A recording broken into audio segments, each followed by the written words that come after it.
Contralesa menekankan bahwa posisi Mandla sebagai seorang Muslim dapat mengganggu keberlangsungan tradisi Hosa yang telah lama dijunjung. Nonkonyane menyoroti potensi konflik yang mungkin timbul di antara rakyatnya akibat perubahan agama tersebut.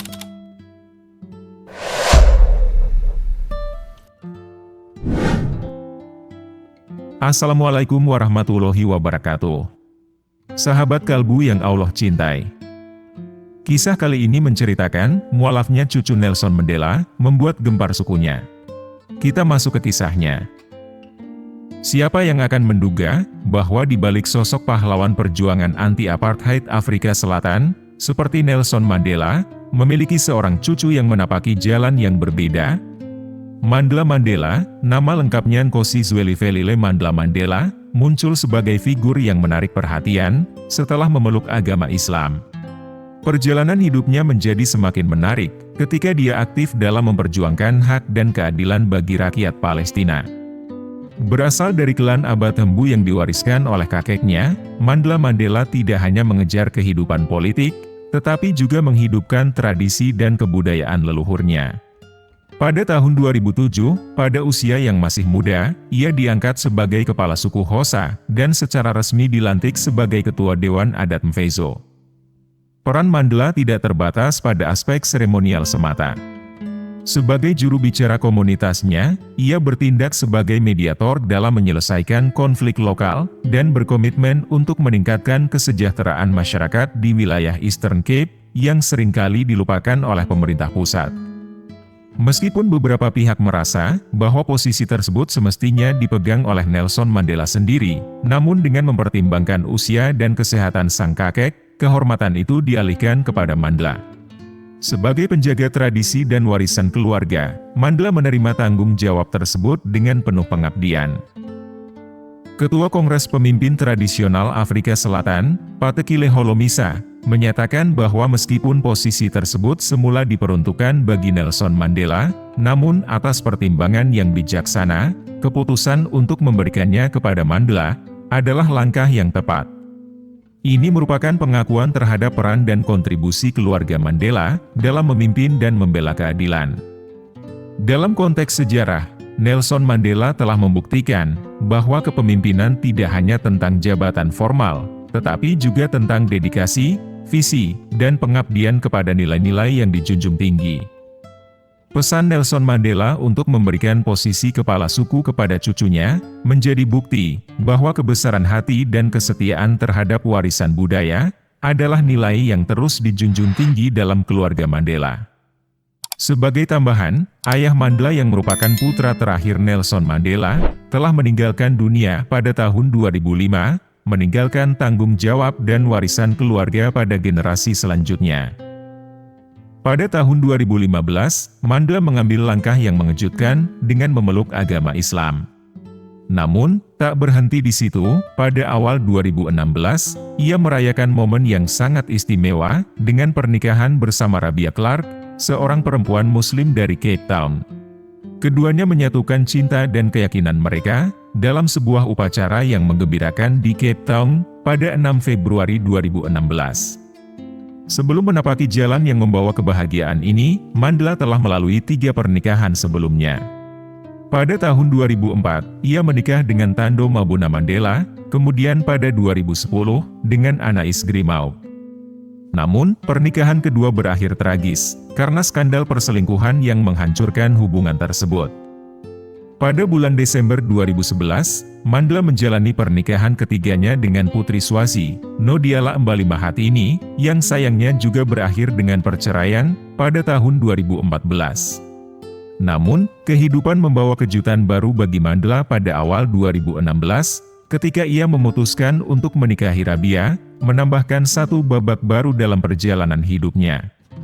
Pernikahan ini adalah ungkapan rasa syukur saya kepada orang tua Rabia, keluarga besar mereka, dan komunitas Muslim yang telah merangkul saya dengan tulus. Meskipun kami dibesarkan dalam tradisi dan kepercayaan yang berbeda, keterikatan kami menggambarkan persatuan kami sebagai warga Afrika Selatan, ungkap Mandla dengan penuh rasa syukur. Tetapi, keputusan Mandla untuk memeluk Islam telah mencetuskan reaksi keras dari Kongres Pemimpin Tradisional Afrika Selatan, Contralesa, yang merasa tidak puas dengan perubahan tersebut. Contralesa menyerukan agar Mandla mundur dari jabatannya sebagai kepala suku Xhosa, menganggap bahwa perubahan keyakinan ini menghambat kemampuannya dalam memimpin sukunya. Mereka menyebut Mandla tidak mampu mempertahankan tradisi Xhosa dengan keyakinan baru yang dipilihnya. Mendengar Mandla berpindah keyakinan, sungguh mengejutkan dan memprihatinkan bagi kami. Menurut tradisi kami, yang biasanya yang berubah keyakinan adalah wanita, bukan pria, ungkap juru bicara Contralesa, Mwelo Nonkonyane. Contralesa menekankan bahwa posisi Mandla sebagai seorang Muslim dapat mengganggu keberlangsungan tradisi Xhosa yang telah lama dijunjung. Nonkonyane menyoroti potensi konflik yang mungkin timbul di antara rakyatnya akibat perubahan agama tersebut. Sementara tidak ada yang salah dengan pemimpin tradisional mengikuti keyakinan pilihannya, kami tetap prihatin apakah Mandla dapat memenuhi tanggung jawabnya sebagai kepala suku dengan baik. Tambah Nonkonyane, menyoroti dilema yang dihadapi oleh Mandla dalam memadukan kewajibannya sebagai pemimpin tradisional dengan keyakinan agama barunya. Salah satu tanggung jawab seorang kepala adat adalah memimpin upacara ritual penghormatan kepada leluhur, yang meliputi pengorbanan hewan sebagai bagian dari doa. Namun, praktik ini bertentangan dengan keyakinan banyak umat Muslim.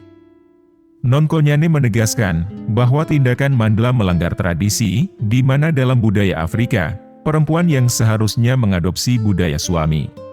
Menurut tradisi kami, perempuan seharusnya menjadi bagian dari keluarga calon suaminya. Ketika menerima lamaran Mandla, harapannya adalah agar dia menganut kebiasaan suaminya, ujarnya. Meskipun kontroversi mengelilingi Mandla, dia kini telah memeluk Islam dan bersikap tegas melawan segala bentuk ketidakadilan di seluruh dunia. Tak heran, Mandla menjadi suara aktif yang mendukung perjuangan Palestina dan mengecam tindakan rasialis Israel.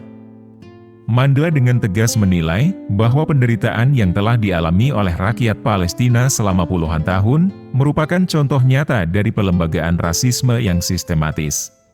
Selain itu, dia juga menyoroti pengendalian sistematis terhadap kehidupan Palestina, termasuk pencurian tanaman, pembatasan kegiatan pertanian, dan ilegalitas pencaplokan tanah. Sebagai tanggapannya, Mandla telah menjadi pendorong utama kampanye boikot, divestasi, dan sanksi (BDS) terhadap Israel. Dia melihat adanya dukungan yang kuat dari masyarakat sipil untuk Palestina, dan pesan yang senantiasa dia kampanyekan adalah apartheid adalah kejahatan terhadap kemanusiaan. Baginya, langkah efektif untuk mengakhiri penindasan adalah dengan memboikot perusahaan yang terlibat, berkolaborasi, dan memperoleh keuntungan dari rezim apartheid tersebut. Namun, Mandla juga mengingatkan bahwa bangsa yang tertindas tidak akan mampu mengatasi penindasan tanpa persatuan. Dia menekankan pentingnya persatuan bagi bangsa-bangsa yang tertindas, dimulai dari solidaritas dalam persatuan bangsa Palestina sendiri. Oleh karena itu, persatuan dari mereka yang tertindas memiliki peran yang sangat penting, ujar Mandla, mengingatkan pada semangat persatuan yang menjadi landasan gerakan anti-apartheid di Afrika Selatan pada masa lalu. Dan itulah kisah dari mualafnya cucu Nelson Mandela. Semoga kita bisa mengambil hikmahnya, dan bisa meningkatkan keimanan kita. Wallahu a'lam bishawab. Terima kasih sudah menonton video ini sampai akhir. Jangan lupa like, komen, dan subscribe channel Ruang Kalbu. Wassalamualaikum warahmatullahi wabarakatuh.